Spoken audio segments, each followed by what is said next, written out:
Hello, everyone, and welcome to the INHOPE Expert Insights webinar, Proactive Safety in Gaming Communities, Intelligence, Investigations, and Everything in Between. My name is Anastasia Dika. I'm INHOPE's Communications Manager, and I'll be emceeing today's event. Before we get started with the webinar, I'd like to take you through some of our guidelines for today. So this webinar will be recorded, and the recording will be made available on the INHOPE YouTube channel, as well as the INHOPE events page about a week after the webinar, as well as a written recap article. Throughout the webinar, please be aware of your surroundings. We only welcome registered attendees here today, so make sure nobody has access to your screen. All of our participants today have been muted and the video has been disabled so that we can manage the room a bit better.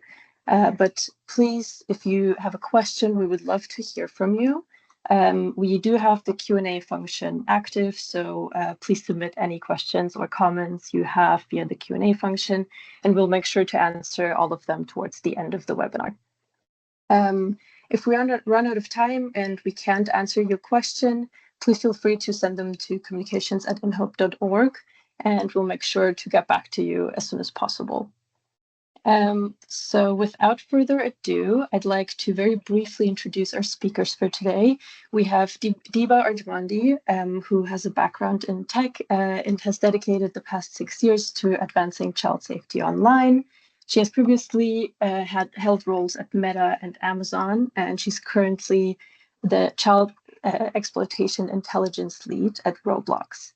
And Danielle Williams has worked in law enforcement, tackling child sexual exploitation and abuse at tactical, operational, and strategic levels for the last 2 decades. And she's the lead subject matter expert for child endangerment at Resolver Trust and Safety. So with that, I'd like to hand over to our host for today, Danielle.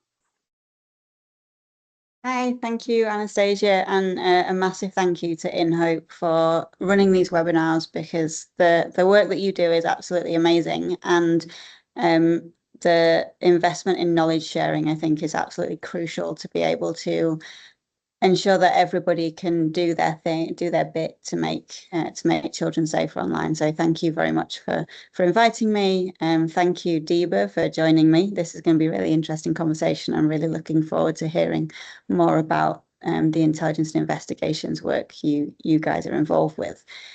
Just to give you a little bit more of a background on myself, I joined law enforcement back in 2004, which is a long time ago. But at that point, the UK had just adopted something called the National Intelligence Model. And that basically created what we currently understand as the intelligence functions and structure that we would say is the modern intelligence capability. And since then, we've seen intelligence analysis and intelligence itself become much more professionalized. It's now very, very well developed function, but also it's now spreading. A few years ago, the banks were putting in intelligence functions and stealing all the staff from the police. And now we see also large retailers have intelligence functions that help them better understand their customers and their competition. And obviously now we have these large online technology platforms who also require an intelligence and analysis capability. And so when I left policing and moved to Resolver, I actually found myself in a very familiar environment. At Resolver, we have teams of analysts who work across different risk areas, gathering, analysing and understanding intelligence, and then interpreting that and making it useful for our customers. We provide intelligence to online platforms, to regulators, to governments, to help understand the risk ecosystem and make online platforms safer. And additionally, now we've got all of these intelligence functions within lots of platforms. It's generally referred to as the trust and safety departments. And so with that, I'll hand over to Diba. Please introduce yourself and tell us what does intelligence look like in the trust and safety world from your perspective? Hi everyone, my name is Diba Arjmandi, and quick intro. Been working in tech for the past 6 years and the child safety space within that for the past 8 years. At the moment, I am the Child Exploitation and Intelligence Lead at Roblox. Wanted to thank everyone for the opportunity to be here today. It's definitely a pleasure, so very much appreciate that. So in regards to your question, Danielle, when we talk about intelligence, we are essentially referring to the process of gathering, analyzing, and understanding information to make informed decisions and take effective actions. At Roblox, intelligence is the fuel that drives our efforts and to take effective actions to protect our community and platform, of course. Intelligence is not just about having the data, it's also about like being informed, being proactive, and constantly learning to stay ahead of the potential challenges. Our work in intelligence is really a combination of like both proactive and reactive approaches.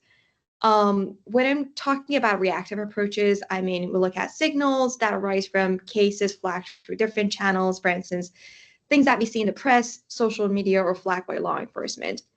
These signals are like pieces of puzzle, which are indicators that could inform us as to whether we start an investigation, support an ongoing one, or actually reach a conclusion. Then we have the proactive intelligence. Here, we take the signals we have learned from those reactive reports and actively look for other users who might be engaging in similar harmful behavior, but are still active on the platform.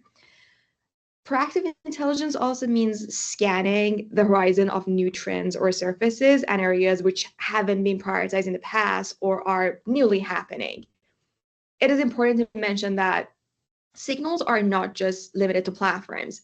Those in the intelligence gathering community will have to rely on developing intelligence through other channels. For instance, social media, you might be watching sports, politics, on the, like, whatever that is on the news, film, television, and of course, etc.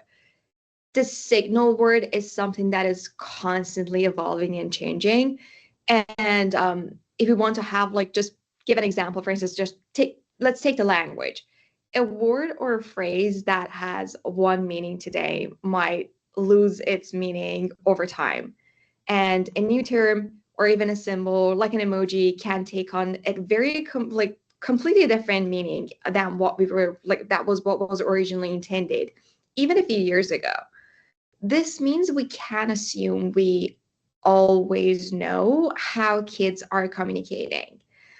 That's why intelligence gathering should happen in different stages, ranging from analyzing public available open sources to deeply investigating user behavior directly on the platform.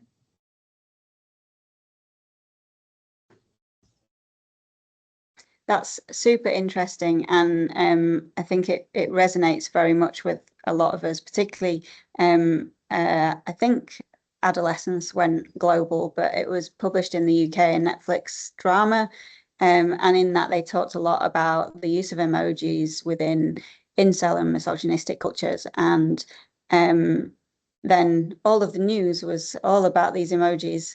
And you can guarantee now, whatever they published about this emoji means X has now changed, because when you publish things like that, we see people react very quickly. We see changes to behavior, because the predators in this case want to stay online. They want to stay in the spaces where the kids are, so they adapt their behavior to obfuscate what they're doing, to not get picked up and identified by the platform, removed from the platform, etc. And that sort of brings me nicely to another sort of area.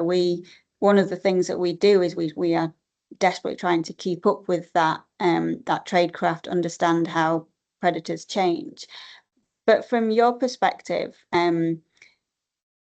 how do you identify, or how do you think about the unknown unknowns in child safety. There's a lot of stuff that we know this, and we know we don't know that. But what about the unknown unknowns? How do you think about that?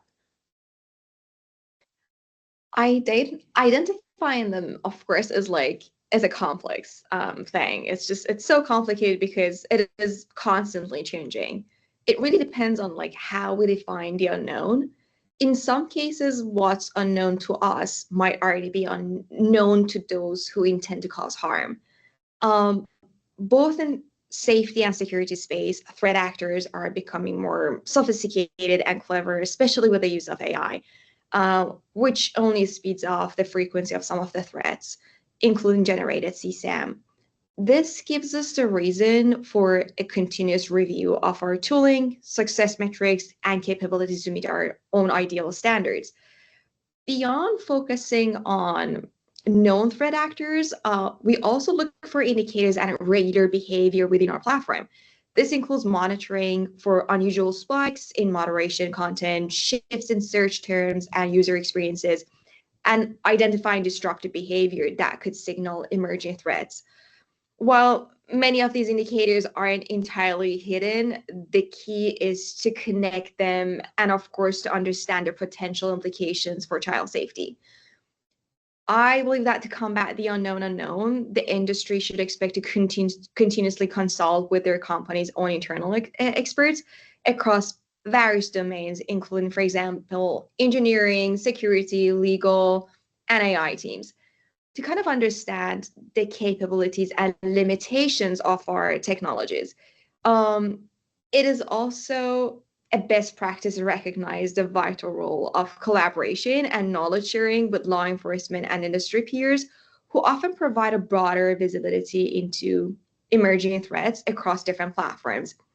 And of course, finally, finding the unknown unknown is an ongoing process. It's not just in one moment, it's just constantly going on. It's a process of vigilance and adaptation. It requires a combination of technological sophistication, behavior analysis, and of course, a commitment to continuous learning and improvement. Yeah, absolutely. And I can't stress the collaboration side of things enough. Within our company, we need to collaborate not just in the intelligence team, but also with the engineers, etc., but also with other with other platforms, with other companies.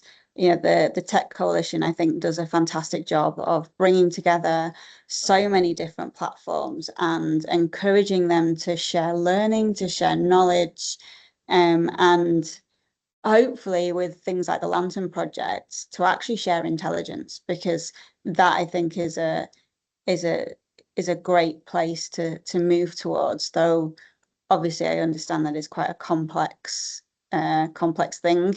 In the UK we had a unfortunate murder of 2 school children, and in the sort of understanding of how that happened, it was discovered that this offender was actually known to quite a few of the police forces, but none of the systems talked to each other, and that led to the development of technology that allowed intelligence to be shared between police forces. And I think we're starting to move into a position where the technology companies can start to think a little bit like that particularly for the safety of children, but also for the safety of people everywhere. So Diba, in terms of intelligence and investigations, that's only one part of the whole ecosystem. So where does intelligence and investigations for you fit into wider child safety protections? Collaboration is one of the incredibly important things to us. It's about leveraging data and input from different teams by mostly focusing on trust and safety to generate insights on emerging trends and threats that could impact, of course, us. But our Intel team collaborates very closely with various cross-functional ones, internally, for instance, with engineers, legal, law enforcement, policy, and many others. in order, and the goal for us is to empower these other teams with the awareness of trends and insights we collect. This enables them to build better tools and processes for gathering information, which of course ultimately enhances our enforcement and moderation practices. This cross-team awareness ensures we don't look at issues in isolation and allows for more comprehensive and informed decision making regarding violations that might not have been being connected otherwise. Across all platforms and online spaces where users interact with the platform or with each other, a reporting system exists, and that is going to be leading to moderation and enforcement guidelines.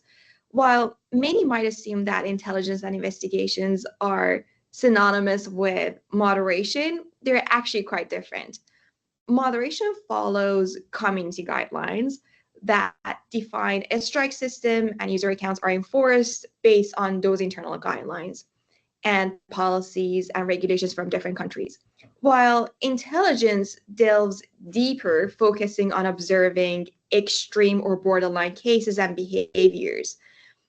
For instance, let's take in automations. That helps tremendously identify more predators, improving our understanding, action rate, and quality when addressing child exploitation. Yet, as I mentioned before, in many borderline cases, it is with the support of those who are working in intelligence and investigation that we can actually delve deeper and share results. Yeah, absolutely agree on that one. And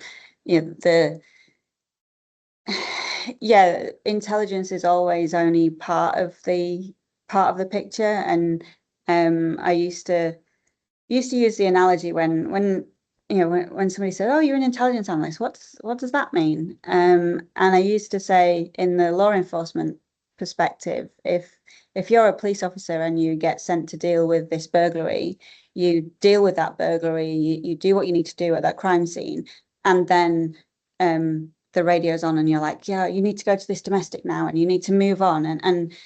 And so that officer doesn't have the time to sit back and go, well, how does that burglary link to the one we had last week, the one we had last night?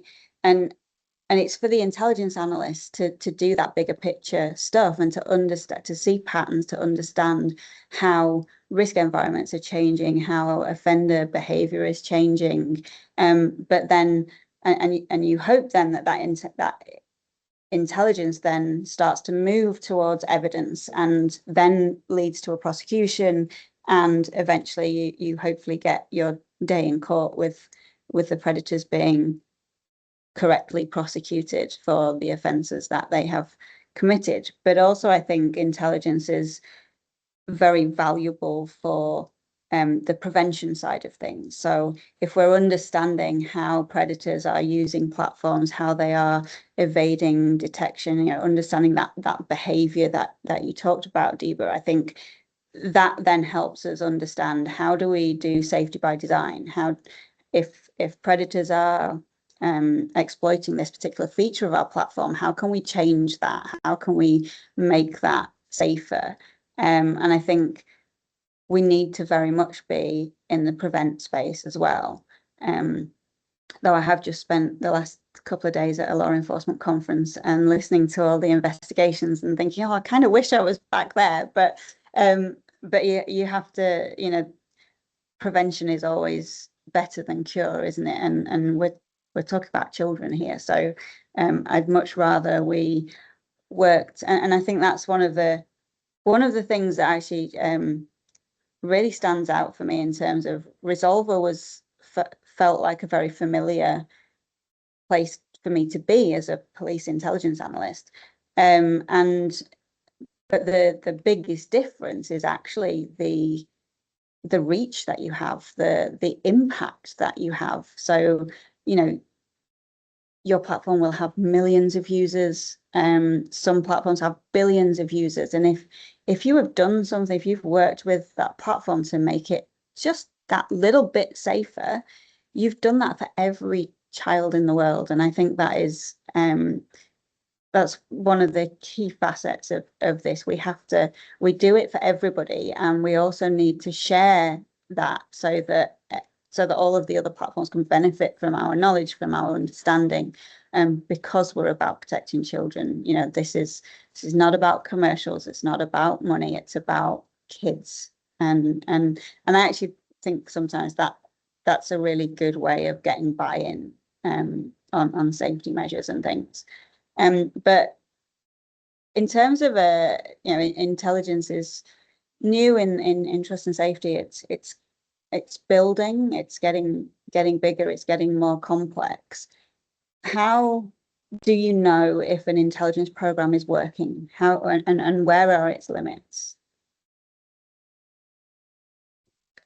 That's a very good question, because when we're thinking about whether something is working or not, we mostly think about matrix. In the realm of trust and safety intelligence programs, measuring effectiveness often moves beyond just simple volume metrics. The success of such programs can be better evaluated by like the depth of their insights into complex and often like hidden risks, rather than like solely based on the scale of enforcement actions. Intelligence functions typically differ from like mass moderation, with their primary value being the detailed analysis that can reveal critical patterns and emerging threats potentially overlooked in broader operational sweeps. A key contribution lies in identifying gaps, of course, and providing essential information to operational teams who can then develop scalable solutions as a result. The quality of the intelligence produced is a significant factor in the efficacy of those tools and processes. One indicator of a successful intelligence program is the ability to inform development of more effective tooling and enable more thorough information access for enforcement teams. It's also the insights generated that can contribute to necessary policy and committee guidelines adjustments when we see that there must be a challenge that is quite new to us that falls outside of those existing ones. Again, collaboration is a key measure for us. It's just so important, something that we believe that it brings a lot of impact. The increasing industry trends of sharing insights across like various sectors, including tech companies, child protection NGOs, financial institutions, that really highlights the recognized value of intelligence sharing. Internally, the program's capacity to identify threats early and like making sure that there are like all these strategies kind of like being informed by everyone for disrupting these kind of harmful patterns and enhancing our automated systems, that can be seen as a crucial indicator of its like effectiveness. However, it's important to acknowledge that limitations exist for any intelligence program. Achieving perfect accuracy is challenging given how complex online environment is. The potential for oversights and errors is a reality, of course. And while automation offers significant support, human review still remains essential, particularly in these very nuanced and borderline cases requiring contextual understanding and judgment. The emergence of issues like generated CSAM and evolving grooming tactics that we are seeing more and more, for instance, like with the implicit grooming conversations, these highlight the continued importance of human expertise in intelligence analysis. Evaluating the effectiveness of such programs can also like involve examining data points and assessing the utility of tools employed. Human review often plays a vital role in ensuring accuracy. That is still, I think, has been something that has been constant when it comes to intelligence. Benchmarking against industry and standards and through collaboration with other organizations and law enforcement agencies can also provide a very valuable context. It's also about like analyzing decision-making processes to identify areas of friction or policy gaps that can offer insights into programs that could change. Metrics like the number of reports to relevant authorities can also serve as a broader indicator to of the safety landscape. For instance, network report is one of them. I would actually like to know how, in law enforcement or the work that you have done throughout like the 20 years, how you have seen the change when it comes to defining the success measures when it comes to intelligence and child safety. Oh, that's a really good question. I think over the last certainly the last 10 years within, and I can only speak for UK policing because that's where I came from. I think there has been much more of a move to understand what works. The success metric of any police investigation can't just be we got a conviction and we got a sentence. It has to be, but did we do it effectively? What was the impact that we had on the victim by doing it this way? Are there better ways of doing it? And I think there has been a time when, and often because of time constraints, actually doing like a results analysis, having time to sit down and go, right, let's look back at this, let's review this, let's debrief. Excuse me. That sometimes gets lost because of just time constraints and busyness and the sheer scale of the problem.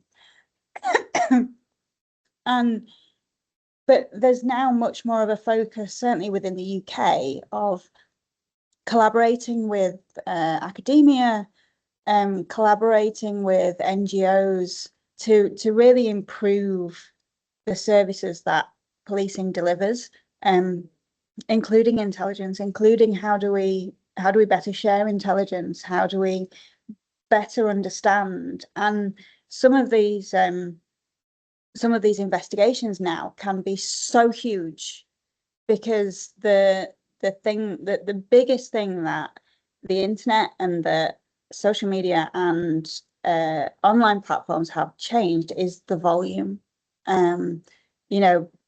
Back when I started in policing, if you wanted to groom a child, you had to do that in real life. You also perhaps had to groom the parents and the caregivers, the safety people that were around that child in order to get access to the child, etc.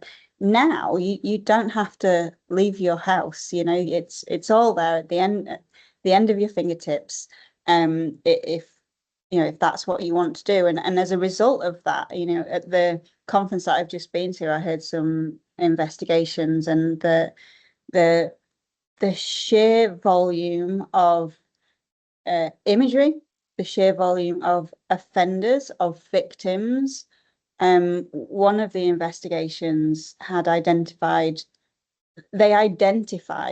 400 victims, but they know there were hundreds more. And it used to be that you would investigate an offence in a location, and it would tend to just be very localized. Now you've got victims and offenders all over the globe, which is such a complex thing to tackle from a legal perspective, from an international policing cooperation perspective.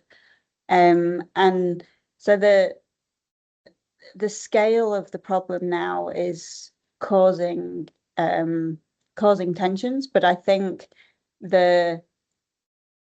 AI is such a key tool that we talk a lot about how AI is used for bad. I did a webinar for INHOPE last year about how predators are using AI for CSAM, etc. But actually, we need to think about how we're using AI. You talked then about grooming detection capabilities. Yes, you will always still need that human review, because you really need to understand context. You need to take a really holistic look at an interaction to really confirm that it is grooming or that it is something illegal or harmful. And so I think we need to start thinking about how do we use AI for good? What can it do? And we're starting to see companies who are working on AI CSAM detection capabilities. That for me is game changing. You know, if we can, at the minute, the vast majority of the platforms use what's called hash matching to identify CSAM. If we can, but that only works on images that have already been identified, already been classified, already been hashed. If we can build capabilities that can intervene when we start to detect grooming, and can stop new CSAM being uploaded and shared, then I think that turns the tables, I think, and really does become a game-changing opportunity to better protect children. But it all requires a lot of development. There's obviously a lot of ethical issues with things like that. But also, you know, you've mentioned it many times, collaboration, and I'm probably just going to ask you one last question about collaboration, but also about differences. Like we've both worked across lots of different platforms. You were at Meta, etc., and you know, we have lots of at Resolve, we have lots of different customers, so we see how risk differs between platforms. So from your perspective, how does it differ in gaming? What are the unique risks that gaming has that perhaps the more traditional social media platforms don't have? In some ways, gaming platforms are similar to the others, and in some ways they're not.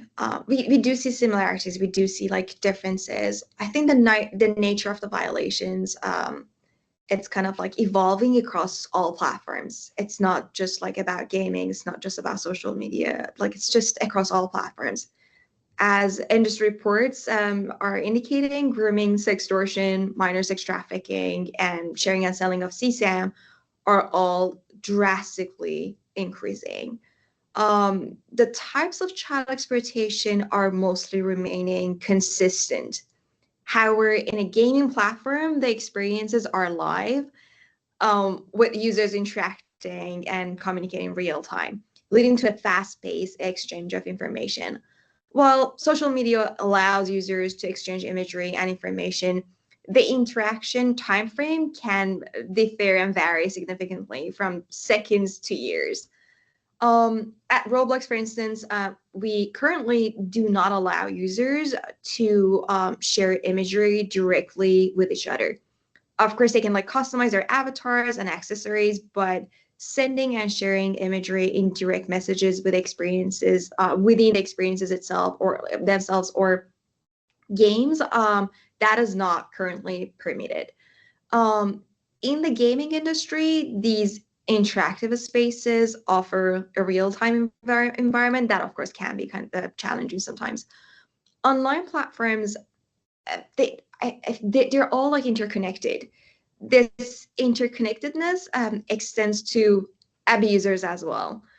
They move across platforms, targeting children. So it's extremely important to understand how other platforms function, including their features, target age groups, their audience, the types of content that is shared there, their community guidelines and policies. They're like very valuable to us. Also, off-platform signals, meaning user behavior outside of your platform, is an incredibly valuable factor in predicting the types of violations that one might observe on the platform. At Roblox, one thing that is extremely important to us is to collaborate across the industry with other companies. Roblox participates in Lantern, just like you mentioned, earlier. Lantern is a child safety program within the Tech Coalition. This initiative brings together many companies in the industry for frequent discussions and the sharing of insights on many child safety related topics. And within this collaborative space, it allows us to not only to receive signals from other platforms and what they have found, but also to share ours and see this is what we have observed and to make sure that we're also supporting them. It is through this collaboration and sharing across all online spaces, not just gaming platforms, that we can establish better, effective guardrails and safety measures to protect kids. I very much believe in the work being done by all, these companies. It's so wonderful to see that child safety is being targeted and treated as a P0 priority across these companies, and with significant time and budget investment. Of course, unfortunately, abusers will always exist, and that is a reality of the word. But then it is a determination and collaboration within the trust and safety community that always gives us hope for a more strong future in the online safety space. Absolutely. And just come back from a conference that was predominantly law enforcement, but yeah, that understanding that we have to collaborate to do things better and is I think key to everything, and I think everybody is now beginning to understand how useful that is. Lantern is a great example of how it can work and how it should work. Also, this is a little bit of a tangent, but I was at the Trust and Safety Summit in London back in March, and some of your colleagues were there, and I was really interested that they spoke about how you also have child councils where you talk to the kids about their experiences on Roblox. You seek their guidance and advice, and I think that's just amazing. But also from the conference I've just been at, we heard a lot about how do you take the voice of the child into consideration, and there'd been some academic research done looking at what do kids want out of safety, and I think there's perhaps a prevalence of a bit of a bias that kids don't want their platforms to be regulated. They just want access. They just want to get on them. And certainly as somebody who's just finished bringing up two teenagers, trying to say to them, no, you can't go on that one, or you can't go on that one, and no, you can't go on social media until you're 13. That was a really hard thing to stop when, yeah, but all my friends are doing it. But actually, where this piece of work that was done with children, they said, yes, we want a safe environment. We want these measures in place. We want these restrictions that mean that adults can't just come and talk to us. I think we're taking the voice of the child into trust and safety, into how we build platforms, how we do safety by design is also vitally important, and it's great to see that Roblox are doing that. And sort of finally, to sort of end on a positive as well. You've had a long career, same as I have, so bit of a curveball question, but from your career, what are you most proud of?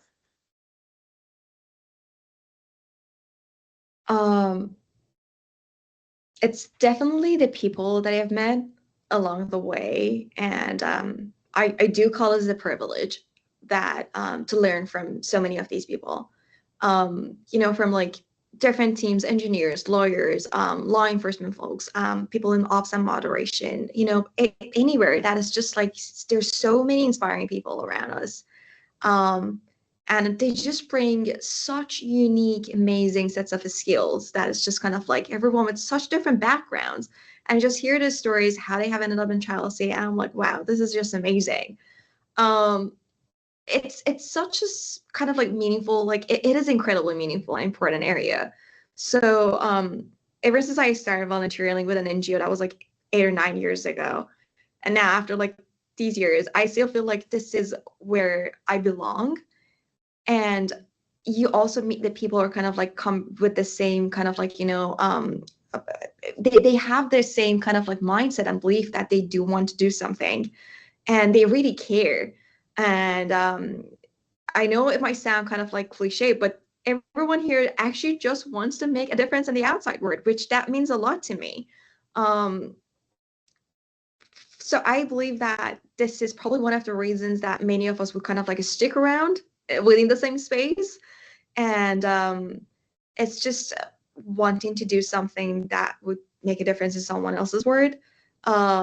Yes, there's always going to be an abuser and violator out there, but there are tons of people who have made it their life goal to look out for those who are more vulnerable. And finding those people around me, seeing that they have the same passion and the drive, that's what I'm definitely very proud of, to just like be working with these people. How about you? Oh, I knew you were going to ask me as well. But yeah, to start with, just to echo what you said as well, the people that we meet in this industry, in trust and safety, are so dedicated and so passionate, and they are really in this for the right reasons. And so I sometimes get disheartened when I hear people sort of reduce platforms to commercial organizations and like, oh, well, they're only in it for the profit. And obviously they are commercial organizations. They need to make money. But actually, every single person I have met who works at a platform and works in trust and safety is as dedicated and passionate to doing this as I am. And I've been doing it 20 years now. I think if I look back on my career, one of my proudest things is, for anybody in the UK, if I say the word Rochdale, you will know what that means. And in fact, actually, a few months ago, Elon Musk did a tweet about Keir Starmer and how he had contributed to the rape of Britain, and it was all a reference to a little town called Rochdale in North Manchester, where there was a really terrible child sexual exploitation case that had a really high number of victims. And when we looked at it, essentially a lot of agencies had failed those children. These are children that came to police. They made disclosures and actually they weren't listened to, or the cases weren't treated correctly, and again, people didn't share information to better protect these children.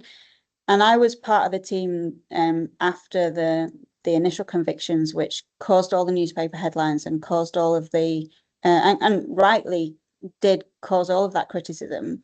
I was part of the team that put it back together again, and I started out with a very clear plea from everybody. It was, we need to understand this properly. We need to allow me to be a proper intelligence analyst, allow me to go away, gather lots of information from multiple different partners, put it together and really understand, when we say CSE, what is it? And then what does it actually look like in Rochdale? And then what do we do about it? And in the 4 years that I was at Rochdale, we went from being the national poster for failure to a centre of best practice, where we had other people, other forces, other police from other countries coming in to sit with and say, right, so how did you do it? And we did it with collaboration. We created a multi-agency team, all sat in the same office, able to instantly share information. And I think I'm really deeply proud of the work that we did in Rochdale. But obviously I've moved on, and that was quite a while ago. And now I think I'm most proud of the relationships that I've built with our client platforms, with regulators, with government, the people that I work with on a daily basis in other organizations, being able to share that knowledge, to share that understanding, and now make a difference at a global level. I'm really proud of that. Though it feels wrong to say you're proud of something, because being proud is a sin. But I do think I can finally admit to myself, I think, that I've done some good in the world. So yeah, that's what I'm proud of. So Diba, thank you very much for for talking to me today. It's been super interesting. I hope everybody else has found it valuable as well. And I will hand back to Anastasia for Q&A. Thank you very much to both of you. Being proud is definitely not a sin, and I think you both should definitely be very proud. Thank you for this very insightful conversation. Yes, this is the time now for the Q&A session. We already have one question that came in, so I think we can get started with this one while hopefully some other questions will come in. Please feel free to send them in the Q&A session. I see someone raised their hand. If you want to contribute, please, there should be a Q&A function at the top of your screen, and you can just type your question or comment there. So this is a bit of a long one, but I will read it out to you. So the question or comment says that it might not scale well now since we know player community sizes are large, but in the spirit of action to learn from, can this approach have some utility? And then they share the approach that they're talking about. So when a minor registers into a game environment, the minor can request the assistance of an efficiently employed chaperone to be online and nearby in-game to facilitate or intervene should the minor press a button that calls attention for the chaperone to come and either sit in to observe the exchange or engage more actively. Thank you. I'm assuming this is a question, to see whether something like this is considered or whether you think this is a good strategy. Sorry, what was the last part? So they would the minor would click on something and the chaperone, the guardian would come, and what would happen after that? Just sit in, observe, or exchange or engage within the conversation, or whichever situation the minor is in at the time that requires assistance. Right. I believe that when it comes to this, to me sounds very much similar to the parental control that we have at Roblox, for instance. I know that parental control exists in so many different platforms at the moment. At Roblox, we do have a full page dedicated to what exactly parental controls are, how guardians or parents can actually look after the accounts and kind of protect their kids in some ways that we have given them options, access to different features. For instance, when it comes to just some of the ones that I can remember right now are, you can as a parent or as a guardian, you can actually select the type of content that your kid is going to engage with, or the people that the kind of for instance, whether you are going to allow your child to have access to an experience chat or chat with when it comes to in-app chat or one-on-one conversations, and the type of when it comes to their friend request and the type of experiences we have given and the time how much time they're going to spend on the platform. We have given all these accesses to parents in order for them to, once their child is creating an account, they would be able to have visibility towards that and control that. So I believe that giving more access to parents is kind of providing that data space to making sure that they're feeling comfortable with what their kid is experiencing. It's also the matter of education to ensure that they're reading through the guidelines. Your kid is familiar with the guidelines. I believe that the gaming platforms are trying to constantly, evolve those policies and have those adjustments to ensure that those wordings when it comes to guidelines are understandable for kids for different ages, and they're aware of them. So it's again a collaboration, platforms, parents, education, everyone coming together to ensure that the safety measurements are being monitored and enforced.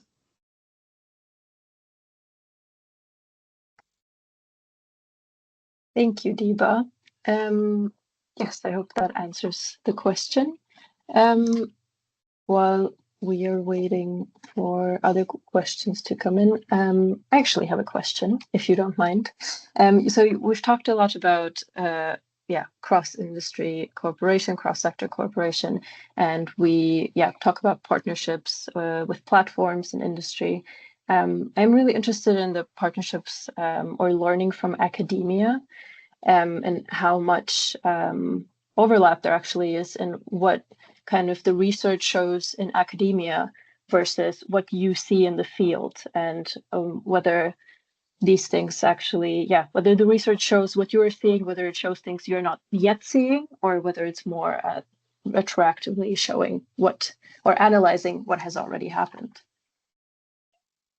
Yeah, so I think partnerships with academia are absolutely key, because they can turn what you know into a study that has been scientifically conducted, rigorously conducted, peer reviewed, and then when they can publish that, it brings a level of certainty to intelligence, because intelligence is never certain. Intelligence is a measure of, it is information that has been assessed, but it's not evidence, it's not proof.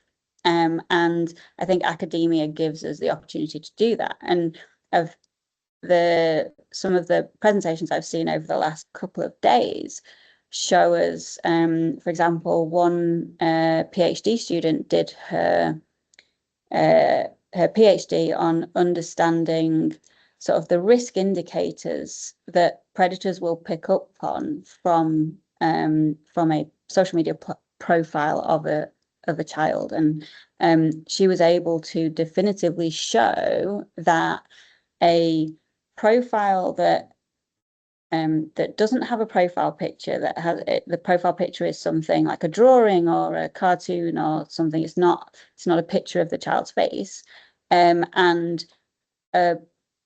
saying on the platform somewhere in your bio or something that my mum helps me look after this account, that is actually really preventative, and statistically, she was able to show that accounts that had a child in the profile picture and that didn't have or didn't give any indication of parental supervision got a lot more predatory requests, got a lot more interaction with predators than the ones that didn't. And so I think that being able to sort of canonize, as it were, what we know from a practitioner perspective and to show it in research is really, really valuable. Another piece of research that was talked about was showing the declining age in sexual violence offenders, and how we're now getting a lot of children and young people who are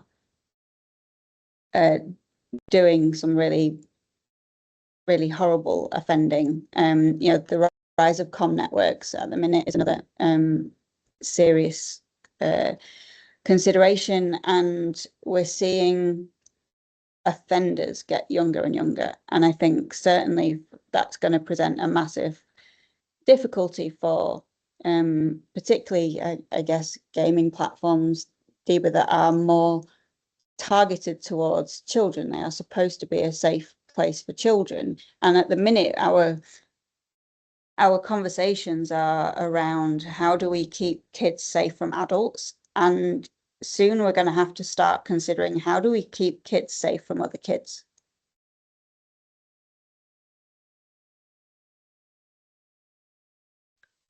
Yeah, that is definitely true, that when it comes to violations, certain violations, age, we are seeing that, based on reports, age is kind of like,